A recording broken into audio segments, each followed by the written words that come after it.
Hey guys, how's it going? Welcome back to the Time Bomb channel, of course, with myself, the Bombardier. And today we are going back to SEIKO World and looking at the SRPG35K1, which is the SEIKO 5 Sports Field Watch. And this one has been lent into the channel by a buddy of mine.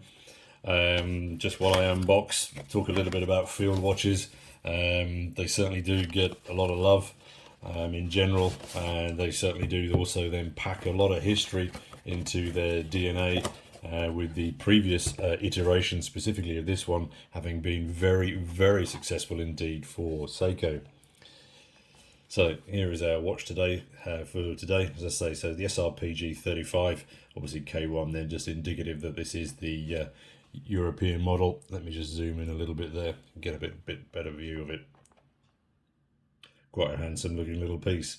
Anyway, there are many variations of these new versions of the SEIKO field around at the moment. Here are just a few of them. Multiple different colorways, and also then the metals change. Some of them bead blasted, some of them brushed, some of them polished. They do retail for around £240 at the moment here in the UK. But I'd suggest waiting a little longer, because as with most Seikos, most of them, he says, that price will start dropping on the grey market, and also then with dealers themselves, starting to give some offers. Zoom just a little bit more. There we go, even better. But again, no doubt Seiko at some stage quite soon will start releasing the limited edition versions of these with some of their interesting pricing. One watch that many consider a direct competitor, I think, to the Seiko fields is the Hamiltons, making the slightly pricier competitors in the khaki models. But again, a lot of history packed into those watches, and again, very well received by the watch community.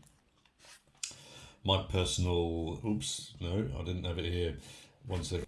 Yeah, apologies for that. I just wanted to mention that my personal foray into field watches has been limited to the Citizen ProMaster Tough, and I have yet to be tempted away from the old Tuffy.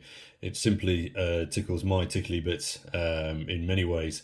So as I say, that's my personal experience. But yeah, anyway, let's get back to the Seiko for today. So let's kick off with those all important specs up first, because I think the slightly extended size of this one will make it appeal to a lot more people.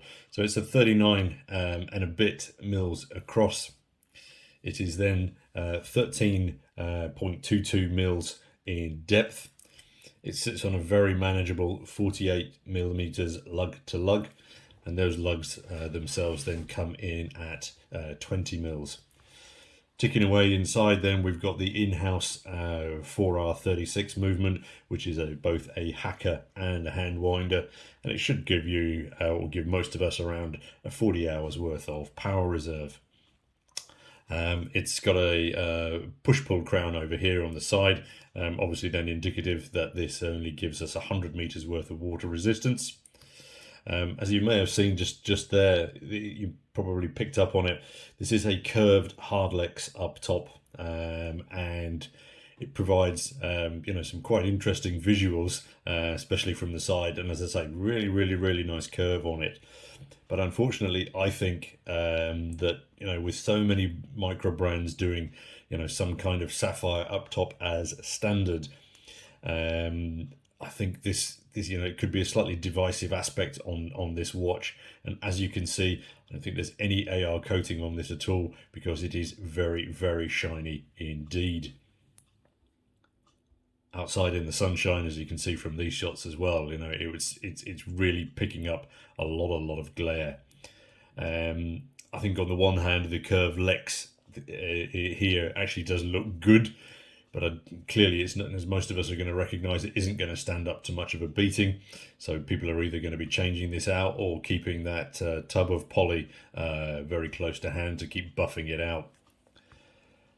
On the upside, though, I think that the legibility on the dial is absolutely spot on. I mean, really is spot on from any angle. Those digits and hands, etc., work brilliantly. And furthermore, let me see if I can pick it up here, or I'll add in a close-up shot. You have this slightly granular surface to the dial, providing a little bit of extra texture. The other aspect on the dial, let me just get the hands out of the way. So we can see up top then we've got the squashed 5, that newer logo version of the 5, squashed under the weight of the SEIKO brand name there. And top marks as well, because they have made the decision to color code that date wheel, which I always think is such a lovely detail and so often missed by multiple manufacturers with their watch designs. Added to that, I'm so happy that there is no Cyclops bullseye on that date window, because I think it would have just killed the watch. The another detail that I like very much is the pointer on the seconds hand there, just being, you know, that little bit enlarged. It adds, again, another really nice focal point on the dial as you watch it tricking round. Of course, being SEIKO, we were treated to the wonderful qualities of Lumibright. And bizarrely, we've got a 2-color lume here. So the downside, though, I think, is that the lume pips are a little bit small. I think they could probably have made them just a little bit bigger. Added, you know, it would have added to that, you know, sort of dark dusk legibility. But the hands are very strongly lumed in contrast, as you can see also. Onto the case body, and for me the standout here, again, let me just zoom in so you can see it even closer. The standout is the finishing on that is absolutely brilliant. I would so pick, if I was buying this, I would so pick this version over the shinier versions, because that blasted finishing for me makes the watch, you know, that tooly, fieldy aspect, which is exactly what you're looking for with this type of a watch. I think if you're looking for a dressier watch, then don't buy a field watch. I think that the field watches should be all about this type of color combination and this type of finishing. I think they've done that superbly. They really have. You'll also then spotted that the you've got drilled lugs here, a nice touch, as no doubt many of you will be wanting to play around with strap combos on this one, which I think is a good call, because I think you're going to find lots of different options that will work. I'm going to zoom back out again because it's a little difficult to concentrate for myself. So let's open them up and get around to the back. Now, I mentioned the 4R36 inside. Personally, I'm not really sure about this. Does that movement really warrant a see-through caseback, or is it just a gimmick? Personally, I would have preferred like a solid caseback design here, which then featured perhaps like an engraved tree or an engraved mountain, and not this window. I think that window is a little bit of a gimmick, which is being used to attract new automatic watch buyers to the market. But again, that's just my personal opinion. Another gripe that I've seen and heard is that the crown is not signed. So I think there's two perspectives on this one. One, it just simply helps the crown to blend in with the case body, whereas others will say that it should have had that squash 5 on it.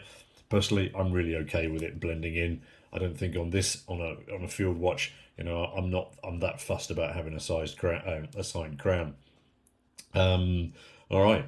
So that's my take on this. As I say, quite an interesting visually. I think it works brilliantly, and I think some of the aspects, specifically the finishing and the dial design, are absolutely spot on.